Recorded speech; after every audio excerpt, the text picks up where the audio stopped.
I'm not proud of what I did. I'm not even sure I fully understand why I did it, but I know it changed the lives of two families forever, and I've carried the weight of this secret for 20 years. I don't know how much longer I can hold it. Let me take you back to the beginning. It was 2005. I was 24, scared, alone, and in a hospital delivery room in rural Pennsylvania. I had just gone through 36 hours of labor.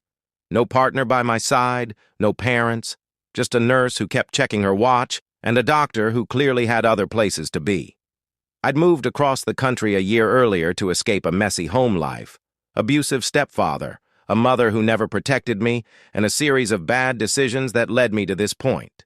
A broken heart, a growing belly, and no idea what came next.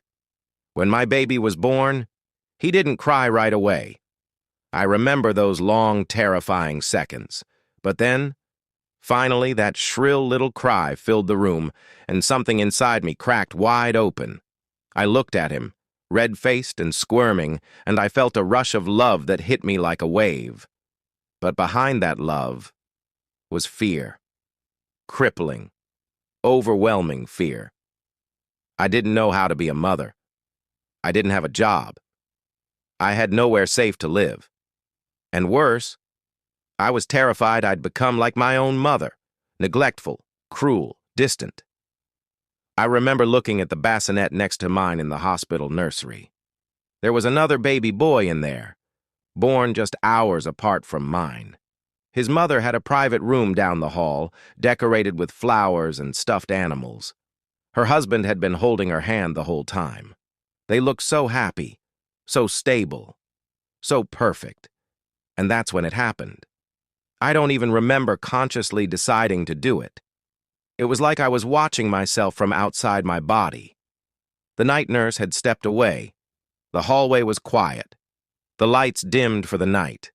And God help me, I just walked over, looked at their sleeping son, and gently switched the name tags on the bassinets. That was it. My baby went home with them. Their baby came home with me. The days that followed were a blur. No one noticed. Or maybe they did and no one said anything. DNA testing wasn't routine back then unless there was a medical reason. Both babies were healthy. Both mothers exhausted. I told myself I'd fix it. That I'd call the hospital the next day. That I'd explain everything. That I'd confess. But I didn't. One day became a week. A week became a month. And then it was too late. I bonded with him. I named him Eli. He smiled at me one day, and I just broke. It felt like I'd been given a second chance at life, at motherhood. I told myself he was mine now, even if he wasn't born from me. He grew up fast, smart, funny, gentle. He used to crawl into bed with me during thunderstorms, whispering, "You're my favorite person in the world." And every time he said it, my heart shattered just a little more. I don't know what happened to my biological son. I've seen the other family around town. We don't talk, but I watch from a distance. Their son, the one I gave birth to, is thriving. He's tall, athletic, outgoing. He graduated high school last year with honors. His name is Caleb. He looks like me. Sometimes when I pass by the coffee shop where he works, I stare a little too long, wondering if he feels it. Some invisible string connecting us. But he doesn't. Why would he? And my son, Eli, he doesn't know either. He's in college now, studying philosophy of all things. He wants to become a teacher. He's kind to animals, volunteers at shelters, and still calls me every Sunday night to check in. I raised him. I love him. He is my son in every way that matters, except one. People think this kind of thing only happens in movies, or that it would never go unnoticed. But it can. It did. And I have to live with that. Every year on their birthdays, I feel it. That dual ache, the guilt, the wonder, the impossible question of what if. What if I had told the truth that night? What if I'd given Eli back? Would he still have become the same person? Would he still have been loved?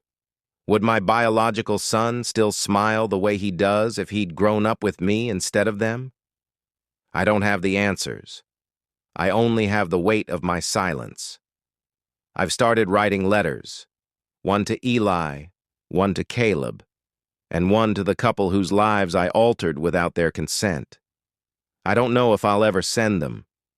Part of me still wants to take this secret to the grave, to protect Eli, to protect myself. I've built a life on this lie.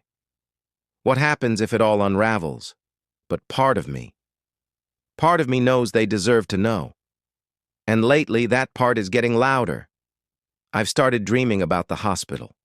In the dream, I'm back in that nursery. The lights are low. The babies are asleep. And I see myself reaching for the tags again. But this time I stop. I look at both babies. I start to cry. And then I whisper, "I'm sorry." I wake up every time with tears on my cheeks. I'm not asking for forgiveness. I'm not even sure I deserve it. But I needed to say this out loud to someone, even anonymously, because silence has become its own kind of prison. If you're listening to this and you're thinking, how could a mother do that? I understand. I ask myself the same question every day. All I can say is, I was broken. I made an impossible choice. And I have lived with its consequences every single day since. Maybe one day I'll have the courage to tell the truth. Until then, I will carry this story with me and hope that someday, somehow, the people I hurt will find peace. Even if I never do.